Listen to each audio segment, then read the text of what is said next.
Welcome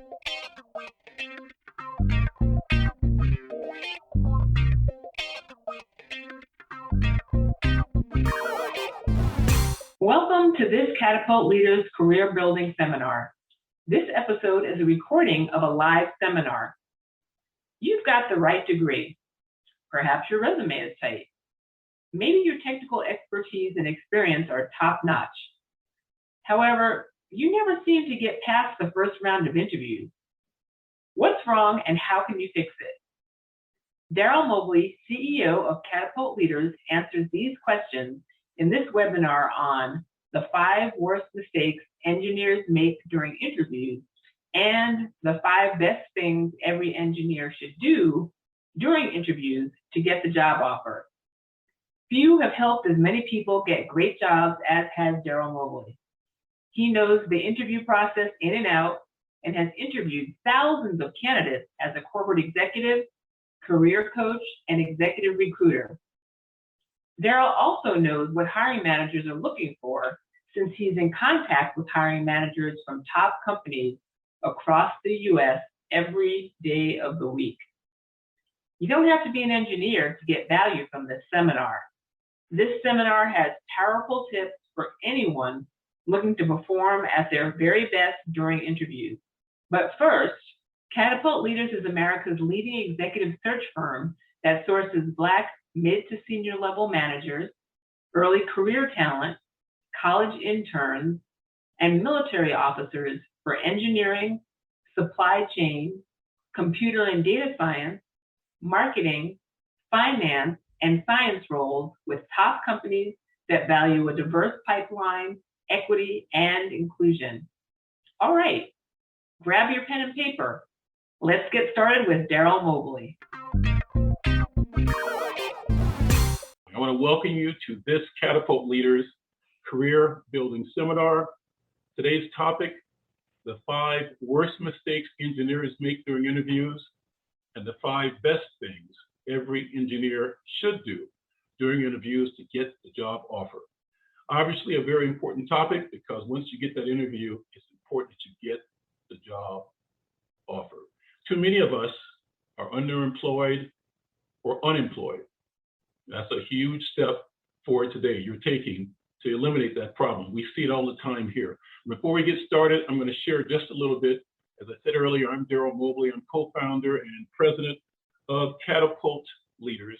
Catapult Leaders is America's leading executive search firm. We match Black mid to senior level managers, early career and college interns, and military officers for engineering, supply chain, computer and data science, and marketing roles. And we only work with top companies. So those top companies have committed to a diverse pipeline to equity and inclusion. Now we being Catapult Leaders, we've been a part of several thousand interviews. We're in touch with hundreds of hiring managers at great companies every week.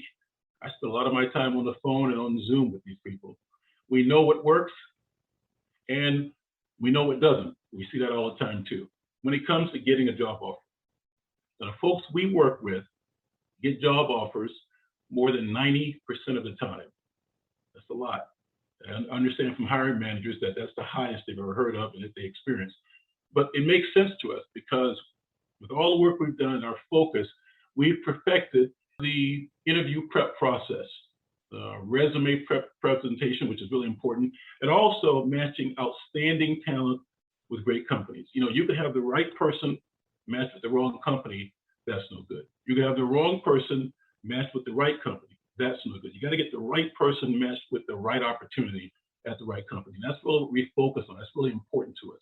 We're high touch as opposed to just algorithms because you only learn about people talking with them, engaging with them, that sort of stuff. In addition, we provide career coaching to everyone we work with who takes a job at no cost in perpetuity. So you work with us, you get a job somewhere, you can always access our career coaches for information on the job, your next moves, what you should do, except any problems you have, and that sort of thing. We're really outcome-based. We want a lot of people to get a lot of great jobs. And so and get a great job means you got to stay there, you got to spend some time in there. It's really, really important, okay? So super important. Now, One important thing, our services cost you nothing. Okay, so nothing. They don't cost you anything. So if you want that first job, or some of you are internships, or you're looking for that next career move, we'd love to hear from you. All you got to do is send an email to Sally@catapultleaders.com. Some of you have already done that, I know.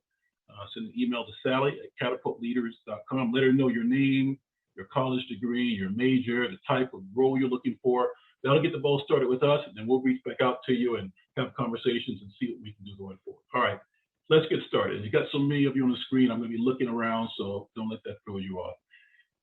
By the way, you can send questions to me via chat. There's a chat function at the bottom, and you can send questions to me, and I'll try to get to them maybe during the talk. Perhaps your resume is great. Some people have an incredible resume. It's irresistible. And maybe your technical expertise, how good you are at what you do, is undeniable. It's just unquestioned. With all that said, so many people still never get past that initial interview. They never even get that initial interview. And there's a reason for that. And today we're going to deal with some of those reasons.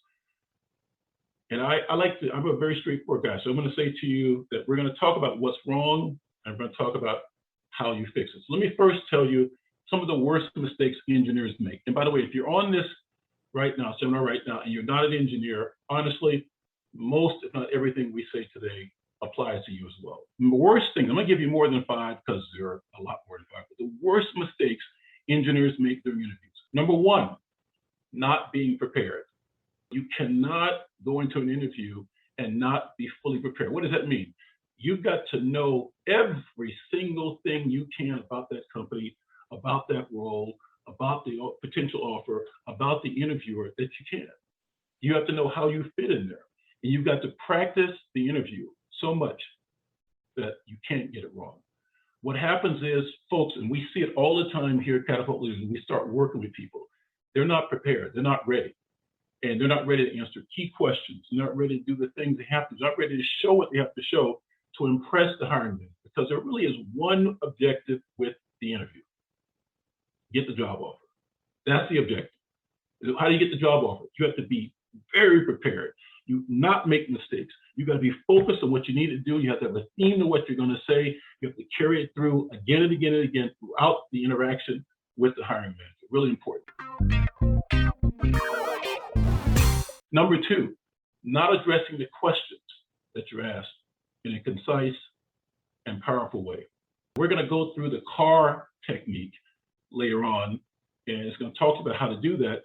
But what happens is, when folks get asked questions, they tend to wander, right? They drone on and on. And I'm going to be honest with you, the hiring manager gets bored very quickly. Think of how many people they engage with. Lots, right? You're not the only one. You're probably not the only one that day. They've heard it all. They've heard people say all kinds of things. If you drone on, their mind clicks off. Now, I will tell you, and maybe some of the folks on here before have been hiring managers, they're very nice people, right? Generally speaking, they're very nice people. But I'm telling you, what they're really, really good at is feigning interest in you, okay? They're very good at pretending to be interested, because that's part of the role. They pretend until they say thank you and get out of here, all right? So you've got to make sure that when you're asked a question, you answer it in a powerful way, concisely. You give them what they need to hear in order to stay interested and move forward mentally into the conversation. Again, we're going to talk about how to do that. Don't drone on, and don't be boring. When you drone on, you're boring. Number 3, falling for the passive interview. Here's what a passive interview is. You go in for an interview, and the hiring manager kind of sits back, leans back, very relaxed, and asks you questions. And of course, it happens to most people. You tend to reflect the attitude of the person, especially a senior person that you're dealing with. If they're relaxed, you relax. That's a problem. That's wrong. You've screwed yourself into the ground big time. Okay? You cannot reflect the energy of the hiring manager. You can't fall for the passive interview, because you've got to come at this thing. Remember, the hiring manager has a job. They've already got a job. You are fighting for your professional life. So you've got to project energy. We're going to talk about that again later on as well. Number 4, being a no-show. for your interview or for your interview prep with us, there are very, very, very, very few good reasons for being a no-show for your interview. Now, some of you are probably saying, wait a minute, that would never happen. The truth is that there are just very few good reasons. Death is one of them. And after that, it's a short list for how you'd be no-show for your own interview. It's an interview that's been set up. The hiring manager is giving you time on his or her schedule. Everything's been laid out. This is your one shot to get another shot, and you don't show, or you show late. And if you're going to show up late, again, there are very, very, very, very few good reasons, but you need to let the interviewer know ahead of time. The only reason you shouldn't let them know ahead of time is if you have been in an accident and you were taken to the hospital and you have no way of communicating. Now, honestly, it's got to be something so big, because remember, what a hiring manager is really looking to do is find a reason to not hire you. That's what they're looking for, a reason to say no. Because they have a job offer out there and maybe 1,000 people apply. There are a lot of good people. So how do I decide between person A and person B, person B and person Z, and person Z and person 12? How do I decide? It's little things like this. Were they on time? Did they show?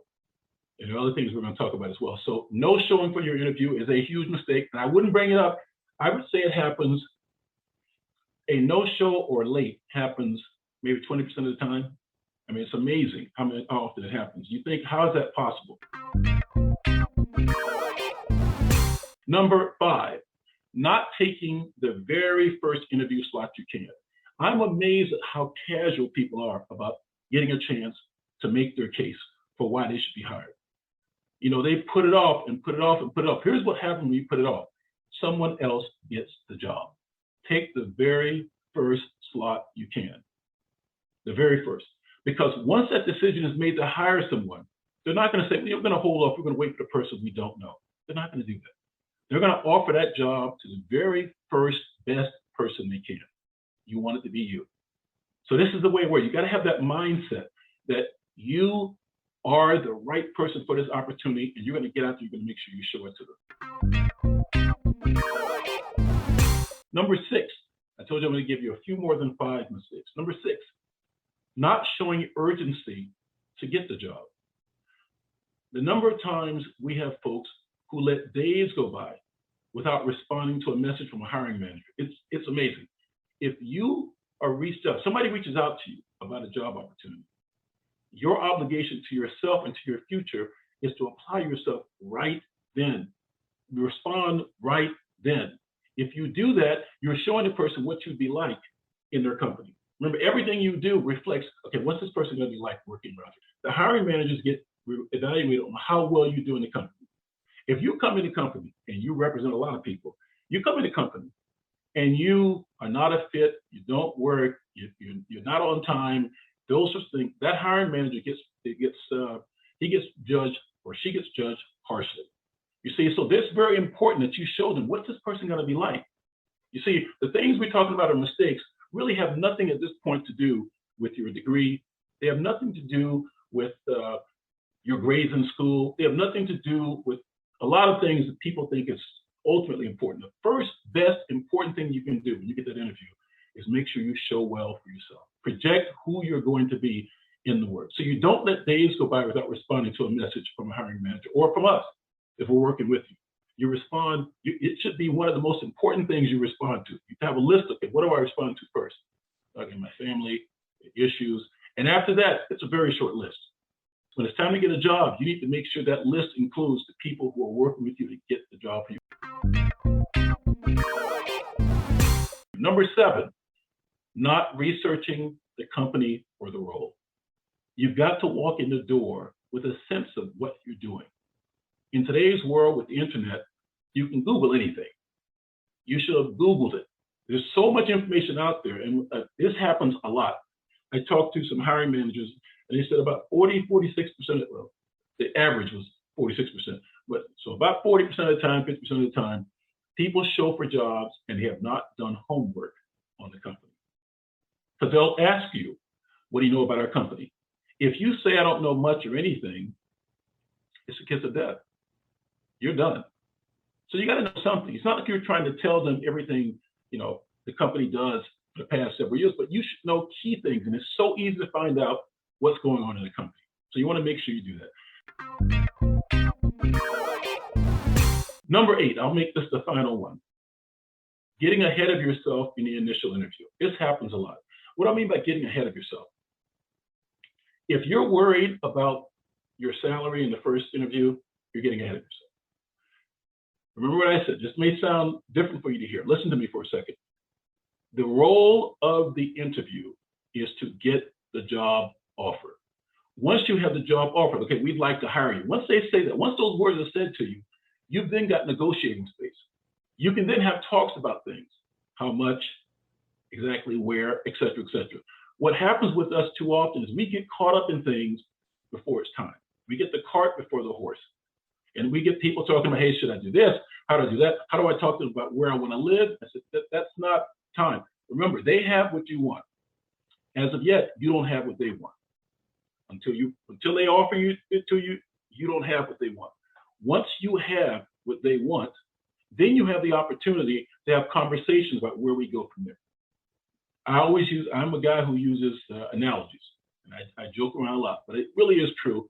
You can imagine a personal relationship, okay? And imagine if I meet someone, let's say I'm out, let's say I was single, and I meet somebody. And my first questions are about how many kids you want to have. Or my first questions are about some other personal nature. In other words, I go too deep too fast. It's unlikely for that relationship to move forward in the way I would want. Now, some would say sometimes it will. You can take your shots. But normally you have to build that relationship. When it comes to interviewing, building that relationship is getting to the point where you have the offer. Now, in a personal would be, let somebody accept a date with you first. I mean, first let them say, yes, okay, we can go on the date. We can catch lunch. Something you got to build up. We get caught up in stuff, and we wrap ourselves up to it, and it's off-putting, and we lose opportunities because we're focused on the wrong things. Okay? So those are some of the worst mistakes engineers make. Again, it's not only engineers, but boy, when I talk to hiring managers, I hear it most often about engineers. This is something that comes up all the time. I'm going to talk to you now about the best things every engineer should do during the interviews so that they get the job offer. So now we talk about the worst things people do, and it happens all the time. Some of you may have done. In fact, I know for a fact, some of you have done one or more of the things I mentioned. I know for a fact. It's okay. Now you know, okay? Now let's talk about the 5 best things. I'm going to give you 5, but they're going to be richer detail now that every engineer should do during interviews to get the job offer. Number 1, you need to master what we call the CAR technique. I referenced it earlier, C-A-R. Interviewers, I'm going to tell you about the CAR technique. Interviewers do not want to hire you. They don't. What they want to do is hire a person with a track record of solving problems, making things happen, making things better, achieving objectives, winning. That's what they want, right? So you have to make sure that you're that person. You have to present yourself as being that person. They want a solution to a problem. This is the person who can make things happen, who's good on teams, who's good with people. Those are the things they want. And how do you communicate that? Via the CAR technique. So let me talk about the CAR technique, and I'll try to speak slowly about it, although I get excited by it. C-A-R. CAR techniques of answering questions you're asked during the interview. And that really is, there's a discipline to it. The CAR technique shows that you are a leader, and it highlights your successes. And that's very important, that it highlights your successes. The way it does it is by having you answer every question with exactly the information that the interviewer is secretly looking for. It also makes a strong case for why you should be hired and not the other person. And there are a lot of other people. Could be 1,000 other people, could be more than 1,000. Why you? Why should I pluck you out of the pack? And thirdly, it requires self-discipline. A lot of discipline, because most candidates, what they do is they get an interview, they haven't prepared correctly, they're winging it, and they babble. And when you babble during interviews, you lose the interview. For each job, for each activity you have on your resume, and I know you all have resumes, think about the task you were given or that you took on. Each task is a problem that needed to be solved. If you think about it, every task you're given, and if you're not yet working, if you're an internship, which is great, so you're not a real job, or even in class, you can take your opportunities, take your experiences, and you think of them when you're presented something, it's a problem that needs to be solved. And when you accomplish a task, when you solve that problem, you're solving some problem for your company, for your class, for your organization, or even for yourself. That's how we move through life. When you're brainstorming ideas for your resume to carve about, again, I'm going to break down CAR here in a second. When you're looking at your resume, and that's the way you start, look at your resume, okay? Because that's what you're going to use when you walk the hiring manager through who you are. When you're brainstorming ideas on your resume for a carve out, choose the ones that require time, that require your personal touch, that require strategy, require energy, require skill. Choose the ones that reflect best on you. Bring out those challenges and your solutions to them during the interview. Let's talk about CAR. I've said it over and over, C-A-R. It is the secret sauce that we walk through and teach everyone in our interview prep. It solves a lot of problems, and I will tell you, with the CAR technique, a candidate who is not as skilled, who did not accomplish as much as person A or person B, is more likely to get the job because he or she, person using CAR, best represents themselves. Step one, C. The C of CAR is about context. So for each role in your resume, for every question you answered in an interview, think about, when you get an interview, we'll already practice it, but as you're setting up for it, you got to think about the challenge or the problem or obstacle you needed to overcome in that role. If you had a job, you're given a job, there's something you got to do. There's something you got to overcome. There's some role. In other words, you have to answer, why you? What did you do? Not what did the group do? The group is nice. And maybe you enabled the group to do something by doing X. What is that X? You got to make a point of saying, here's why me. Here's why I'm special. Here's why you need to hire me. By the way, let me stop for a second and tell you something too, a little advice on how this works. People who practice the CAR technique and really do well at it get offered more, their job offers are more money-wise than people who don't, among those who are offered, because you sold yourself better. What was the situation you faced? See, that's the context for the problem you have. So for example, if I have a job, I take on a role and I join a new group and they tell me, Darryl, you're in charge of the budget, let's just say. And I talk to my boss or whoever assigned me the role, and I find out that we've not been sticking to our budget, we've overspent, we haven't been able to track our spending, whatever. That's context. Now we have the problems, okay? Those are now the problems that you're tasked with addressing as you are in control of the budget or whatever it is you're in charge. Trust me, every role you have can be made into a powerful CAR. It's really important, okay? So perhaps your organization didn't exist and they started something up, so you have to start something new. That's a challenge. That's something to solve. You now have to create a structure where there was none. Or maybe there's inefficiency in the operation somewhere. There's something going on that if you're in a club in school, maybe you're trying to increase your membership. That's a problem. You got to address it. You got to fix it.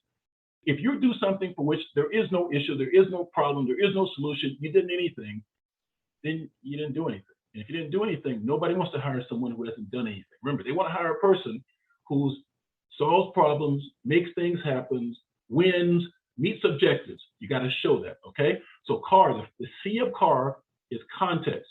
Even when you answer questions when you're interviewing, the first thing you give to the interviewer is the context. You might say, I took over this club, whatever club. Let's say it's a parachute club. Like I used to be in a parachute club, right?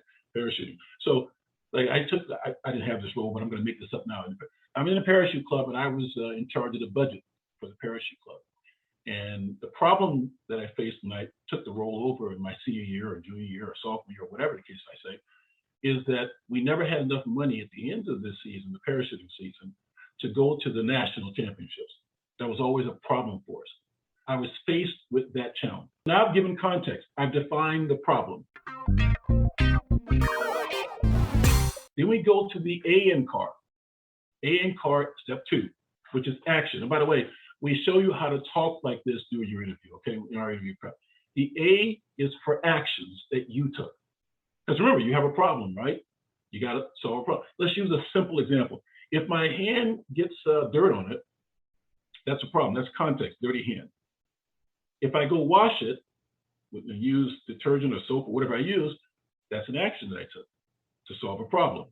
You see what I'm saying? So the process is simple, but you got to talk like that, because then you're walking the interviewer right through what you did and why you're special. Like the actions you took to solve the problem. What actions or steps did you take? What skills did you use? Who did you engage with? What new skills did you develop? Who did you team with to reach the objective? What did you do? Those are the actions. And remember, has to be heavy on what did you do? Okay, what did you do? You got to be able to talk about you. What did you do? You want to use power words. You want to use active verbs. You contact us, we'll talk to you about that too. But to describe what you did, you want to keep your actions clear and to the point. Now, for you engineers out there, and again, most of the people here today are engineers, there's a tendency to get off into the weeds on things, okay? Telling a good story, which is what this all is, telling a good story is not about getting off into the weeds. Nobody's impressed by you getting off into the weeds. They're impressed by you identifying a problem, talking about that you saw the problem, identifying what your steps were, what your action steps were, and walking through. And what do you walk through to? What do you end with CAR? R. R is for results achieved by your actions. So context, right? What's going on? What you face? Actions you took. And then finally, as I said, R for results achieved by actions you took. So this is the money section. This is where you pay it off. This is it right here. When you take them through, boom, boom, boom. And then you say, and here's the result of me taking over the budget or whatever it was that I did, is that we had money to not only go to the nationals, but we're able to increase the number of people who went to the nationals by 20% versus last season or season before, whatever. Because you got to give a result. Hiring managers love numbers. They love metrics, right? They love things. Okay, I did this and I was 5 times better. It's getting 5 times better than that. Or we won more games doing this. For some of you out there who play sports, you can use your sport as an example. Same thing. I had one person who was a point guard and starting point guard and captain for his team. For some reason, he didn't think that was worth putting on his resume. When I talked to him, I said, okay, so you played basketball. What happened? So you're talking about the team and the season and bringing a team together and what it took, and when they were faced, it changed coaches, all this other stuff, and how he had to lead practices and this sort of stuff. And I said, you got to put that A on your resume, but you got to make that part of who you are so that you can share that, because that person is trying to understand, what will this person be like when he or she joins my company? You got to give them stories, and the stories can be about the breadth of your life. They can be about things you did in class, if you're a college or a recent graduate in college, and things you did in clubs and things you did on teams, that sort of stuff. As you get older and more mature, obviously your decisions are going to be, your examples are going to be much more about things you did at work. But you can, when you're younger, you can mix in things that came before you became all about that work. So super important that you remember the results, share the results. Concentrate on quantifiable numbers, things that will show improvement. It's really important. Things that show growth, measurable things, more of this, better this happened. If you could, and by the way, just so you know, my describing this has taken a lot of sentences, a lot of time to describe it to you. But the truth is, most CAR conversations, when you're answering a question, tell me about a time when you did something creative. Or tell me about a time when you faced a problem doing X, Y, or Z in your internship. Most times, if you got it down and you really honed it down and you practice over and over, your CAR response will take 4 to 5 sentences max, sometimes 6. So I've done a lot of talking about it to describe it, but once you get it down, it takes very few sentences to convey, here's what happened, here's what I faced, here are the actions I took based on what I faced, here are the results from my actions. 1, 2, 3. Just adding the CAR approach and having the discipline to do it during your interview is going to significantly increase your chance of getting a job offer. We could almost, shut the seminar off right now and say, just do that. Just do that. And you'll be way ahead of the game. But we're not going to stop there. So number 2 now from CAR, you have to be a thermostat, not a thermometer during the interview. This refers back to my comment about the passive interview. You have to show your passion for the job that you're interviewing for. Let the interviewer know by your words, by your body motions, by your facial expressions, that you 100% would love this opportunity with no reservation. I say that to you, and just last week, week before last, we put forward a slate of candidates to a major company. And this company is going to hire, these were all engineers. This company is going to hire, probably from us over the next few months, 40 to 50 engineers via our efforts, okay? We gave them a slate of 4 people to interview as part of this process. If you had asked me before, you said, hey, who do you think is the number 1 candidate out of the 4? First, they all were great candidates. They all were wonderful candidates. But if you said to me, Darryl, you got to do it, hand to God, rank these candidates in order? I would have said this person's 1, 2, 3, and 4. If you'd asked me, I mean, I wouldn't answer you, but in reality, just play it. If you'd asked me, I would have said that. 1, 2, 3, 4. There would have been no doubt about it who number 1 was, who number 2 was. Let me feed forward and tell you. The company only offered to the person that I would have picked as number 4. When I asked them why, it's because the first 3 didn't show passion for the job. The 4th person had passion, energy, wanted to do this, wanted to do that, and she really brought the hammer, which is great. They were all great candidates. But if you'd had me rank them, I would have said there's no way 1, 2, 3, 4. 4 is not a distant 4, but all great, but 4 is here, 1, 2, 3 are here. My point to you is this. You got to make sure that you're a thermostat, not a thermometer. By that I mean, just think about thermostats. Thermostats set the temperature. Thermometers reflect the temperature. When you're dealing with in an interview, you have to bring that energy and passion and belief. You have to let that person know, wow, this person is a person I want to have around. I will tell you this, as I said, I talk to hiring managers every week, and we have very frank conversations because that's what we need to have in order to do the very best for the folks we work with. Understand what's really going on in the company, what's happening, what they're really looking for. And I've taken to asking whenever you have a new client, and I ask them about the people they've hired, and I'll say things like, okay, tell me about the people you haven't hired for these engineering roles. What was it about them? The kind of things I hear, and I quote, okay, are things like they showed no personality, or they clearly are not people, or they don't communicate like a real person. So they're not going to be good on the teams I'm with. See, one thing, when you join these companies, and I'm sure some of you out there who worked in a large organization know what I'm talking about, it's about the team and the team's ability to do things and how you fit into the team.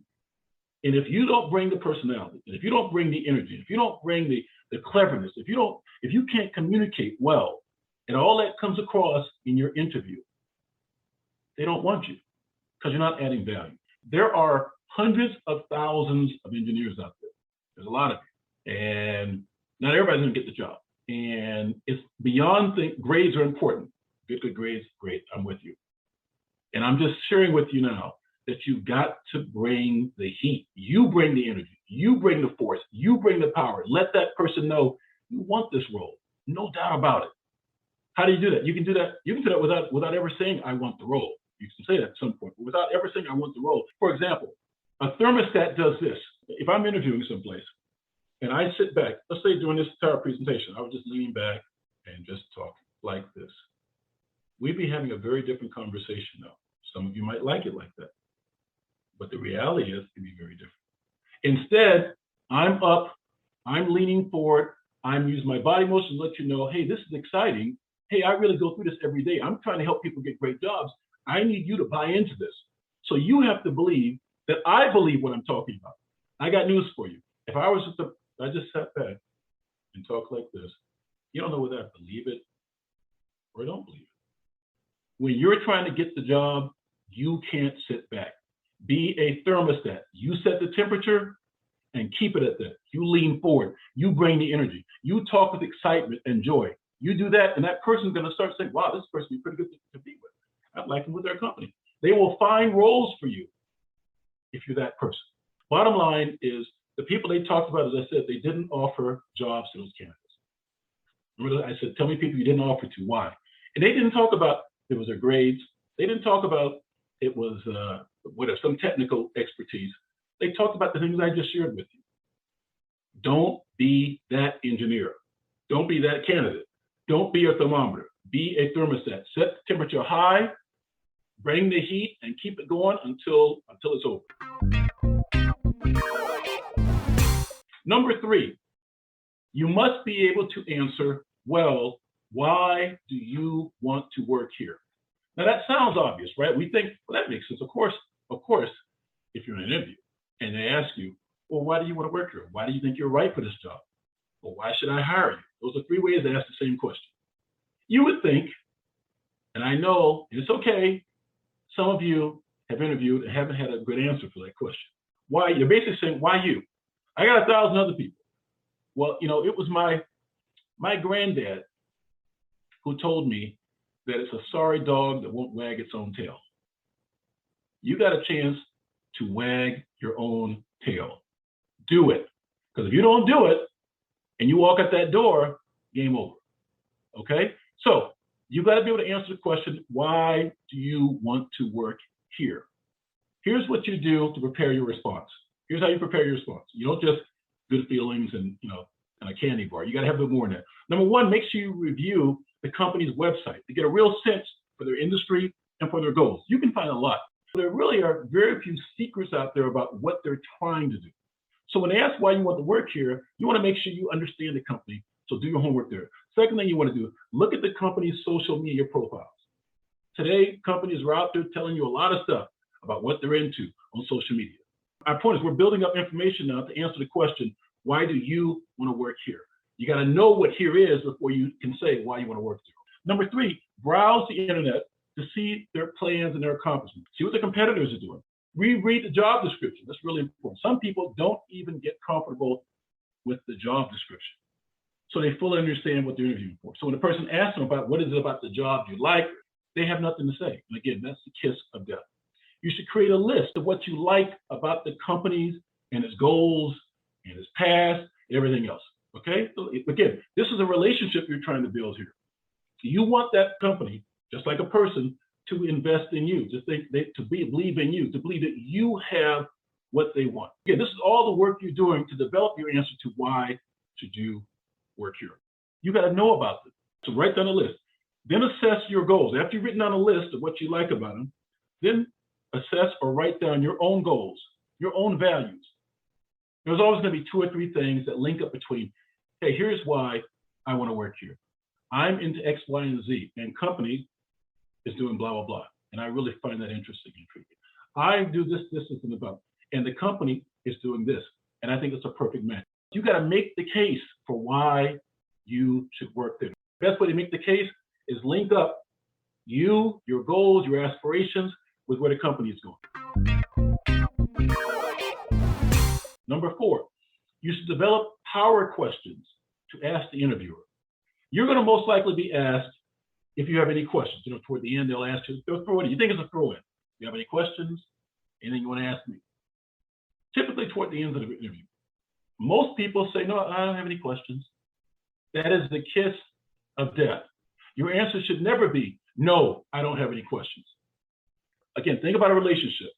If somebody's asking you, so why are you interested in me? And you have no questions, that's a problem. You should have 2 to 3 questions. And you have them beforehand. You got to decide what they are. Like I said, you got to practice your interview. You got to know what you're doing, what your game plan is. So you have 2 to 3 questions. When you have 2 to 3 questions, I'm going to talk about what they can be in a second. When you have 2 to 3 questions, this demonstrates your level of seriousness and interest in the job. So you want to make sure you develop them ahead of time. Really important. Whenever you ask a question, it's a psychological thing you need to do here next. When you ask a question, when they start answering the question, take your pen and your pad that you have with you, because you will have a pen and a pad with you, even if you're on Zoom, and show him or her that you're writing down the answer. Why? Because nobody gets happier than when they think that what they're saying to you is really important. They feel better about you because you're paying attention to them, which makes sense, right? You can imagine if you're showing interest in someone, you're interested in their life. What's the old saying? The sweetest sound in anybody's mind is their own name. When they hear their own name, when you're interested in them, what's in another saying? It said that people will care about you when they know you care about them. I'm showing that I care about the person I'm talking to if when he or she starts talking, to answer my question, I start writing. And you want them to see that you're writing. Don't secretly write it. Even if you're recording it, write it. Super important, okay? Why? Because you said, wow, this is what this person is going to be like here. Attention to detail. They understand what's important. They ask good questions. They think I'm smart. I want you to ask questions that place you in the company. So you can ask questions don't ask questions you can just see on the internet. That's ridiculous. You're wasting everybody's time. Everybody knows why you're asking that, right? You should ask questions that in the mind of the hiring manager place you in the company. You've already been hired. So one of the questions you want to ask, and I always advise, and I would say, I'm not in there when they do it, but I'll just say a huge percentage of the time, because I hear about it from my hiring managers, folks we work with ask this question: what are the keys to getting off to a great start at this company? When I ask that question, I'm showing a seriousness of purpose. When I do that, I'm forcing this guy or this woman who's interviewing to put me in the space and answer my question from the standpoint he or she is asking me about working here. They have to answer a question. And they're going to tell you things. And actually, the things they tell you are pretty important. They're going to tell you how to get off to a good start. So that when you receive a job offer, if you do those things, you get off to a good start. And again, they look good when you do well. Really important. They look good when you do well. So you're asking about it. Super important, okay? Number two, how do you see the company? I'm asking the interviewer, how do you see the company evolving over the next 3 to 5 years? In other words, where's the company going? But if you don't ask, you don't learn. Ask questions. A third question is, what one thing can you tell me about the company that you did not know when you joined their company that you wish you had known? Let me say that again. This is actually my favorite question. What one thing can you tell me about the company that you didn't know when you started with the company that you wish you had known? That has often turned into a 30-minute conversation. He or she may tell you things. I wish I had known that I could have asked more money. That actually happened. One of the people we worked with asked that question, and the person they were interviewing with told them, I wish I had known that I could have negotiated more money when I started. Another one, what's the best way that I can make an outstanding contribution to the business? So let's say I take the role of, process engineer or industrial engineer or social media this or whatever the role is. I'm asking, what's the best way that I can make an incredible contribution to the business? That person you're talking to probably knows about people who succeeded and not succeeded at the company in that role. So he or she can tell you, well, you want to make sure that you attention to detail. You want to make sure your presentations are interesting. You want to, whatever they tell you, write down what they tell you. A, because it's good information. B, because by doing it, again, you're impressing the person you're talking to. Finally, I'd ask them this: what do you enjoy most about working here? For some people, it will be the flexibility of their schedule. For some people, it will be they enjoy the weather and the opportunity for outdoor sports. For some people, it will be camaraderie of the company. For some people, it will be the training. For some people, it will be the opportunities to move up. You're going to hear all kinds of things, but you want to hear from somebody who's there, who has a broader view than most people in the organization. So those are the kind of questions I would suggest you ask. I choose 2 or 3 because, 5 people are going to run out of time. All right, number 5 of the 5 best things you can do during interviews to get the job offer. You have to make a strong close. You don't want to peter out at the end. I said earlier, my granddad told me it's a sorry dog that won't wag its own tail. You got to close strong. You got to close hard. You don't want to fade back into the bushes to end this thing. You want to end leaning forward, letting that guy feel or her feel your energy. End your interview on a high note. Okay, it's so important. In no more than 3 sentences, here's how you do it. No more than 3 sentences. You got to tell the interviewer in your own words that you want the job and will work hard to be a strong contributor. Whatever your words are for that, you got to tell him, let him know or let her know in your own words. I want this opportunity, and I'm telling you, nobody will outwork me. Nobody's going to come in earlier. Nobody, whatever your nobodies are, this is your last chance. Number 2, you want to tell them my skills and experiences in X, in Y, in Z are a great match with the talent you're looking for this role. You want to tie it back now to specifics. My skills and experiences, if you're in a college group, team, band, military, job, whatever it is, an internship, a startup, whatever you got going on, tying back to my experiences doing this, this, and this are, I believe, a great match for the talent you're looking for this job as a whatever it is job you're looking for. You gotta have all this ahead of time, okay? Remember, that's why you gotta practice and practice and practice over and over and over. You've got to wag your tail. You got to do that because nobody's gonna do it for you. And once you walk out that door, game's over. You either want it or you haven't. You got to go in and say, you know what? I'm coming out with the win. But the only way you're going to come out with the win is to prepare yourself beforehand. I know a number of you may or may not be involved with our interview prep now.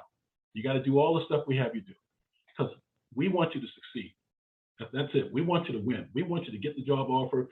And I can tell you from a personal standpoint, the reason we are so focused on this is that for those of us, if you went to our website and you saw the people, the advisors, and the people running the business, stuff like that, we've had our lives changed by getting that great first job, or that great second job, or that great third job. These are all parts of the deal, or that great mid-level job, or that great senior manager job. Those things change not only your life, they change the life of, if you have a family, your family. They change generations to follow you. They change your people, they change your culture, they change your world. It all starts with you maximizing your impact and making sure that you give the very best to that interview. It takes work. You got to practice. It's super important. All right. Do we have any questions? What are the strategies for getting real insight into the product development process during an early interview? If I may be blunt, and I will be, that's the wrong time for that. Remember I said, don't get ahead of yourself. Here's how you might get insights into the product development process. If you know someone in the company who works in that department, you can certainly contact them. That's the obvious one, right? But if you don't have that, and you don't know that, the best time to get the best stuff about what's working in product development or any part of the company is after you get the job offer. Then you request. You can request before you even accept the job offer. Request, can I talk to people in product development about their process and what they do? Trust me. Then the hiring manager is super happy to connect you because remember, he or she has committed to you then. Now they're going to connect you with Joe or Jane in this department, that department, because now you're joining the family. We all know if we're in families, there are things we know in the family and things people who are not in the family don't know. Once you've been invited into the family, they open the door to more information. So my point is, that's a great question, and you want to know about that product development process. That's great. Get the job offer. Get the job offer. Then you can negotiate a higher rate. Then you can interview people. Then you can do all those wonderful things because you got the job offer. We get it mixed up. We do the wrong things at the wrong time, and when you do the wrong things at the wrong time in interviews, you lose the interview. It's off-putting, and the person thinks you're a difficult person, or they know you're not focused on the right things. So you don't want to do it too soon because you'll lose the interview. Other questions we might have. What should I do if I haven't, because of COVID, and maybe other reasons as well, it happens, if I haven't had a lot of jobs in the area that they're looking for? So they're basically asking, okay, what do I do if maybe I haven't had as many internships as I could have had, or maybe I haven't had as many jobs either because I haven't gotten them, or COVID blocked it, or things were canceled, or, it's been a wild world these past couple of years now. What should they do about that? How do they still interview well? Here's my answer. You have to look at what you've done. As I talked about CAR technique before, you have to look at what you've done and tie your behavior doing it into the behavior that matches what's appropriate for that job. It's really important. Or let's say, for example, you spent most of your time doing studies, classroom stuff, projects. You should have enough examples of projects you've done, classwork you've done, expressing your talent or skills in a certain area. If you're majoring in X or Y or Z, presumably you go to those classes and you're doing projects. What you got to do is take most meaningful projects and then do CAR with it. What were you tasked with? What did you have to do? How did it work? And if you do that, you will win. Got a lot of questions here. I'm going to try to have us answer them later on. We're at the end of our time, and you guys have been very good to be with, but I got to respect your time now. Hopefully I answer a lot of your questions as I walk you through things. What I want to encourage you to do is if you want us to work with you, we're happy to do so. Again, we don't cost you anything. We benefit corporate America, so they pay our costs. Reach out to Sally at catapultleaders.com. She gets all the stuff we get, and she makes sure the right people get it. I want to make sure that you show initiative. Don't sit back. Don't listen to what we talked about today and do nothing. Take action. Did so-and-so send us an email or reach out to Sally, within 30 minutes of this seminar? We'll know. That's the kind of person we want to go forward with, because we know they're going to learn, they're going to grow, they're going to take advantage of the opportunity. You want to be that person. Thanks so much for your time. If you have any other questions for me you want me to answer directly, you can send them through to Sally. She'll get them through to us. Other than that, the best is yet to come. Enjoy life. Bye-bye now. Contact us at catapultleaders.com if you want Catapult Leaders to help you get a great job, or you want Catapult Leaders to find outstanding Black talent for your organization's jobs and internships. You can subscribe to the Catapult Leaders podcast at podcast.catapultleaders.com or wherever you get your podcast.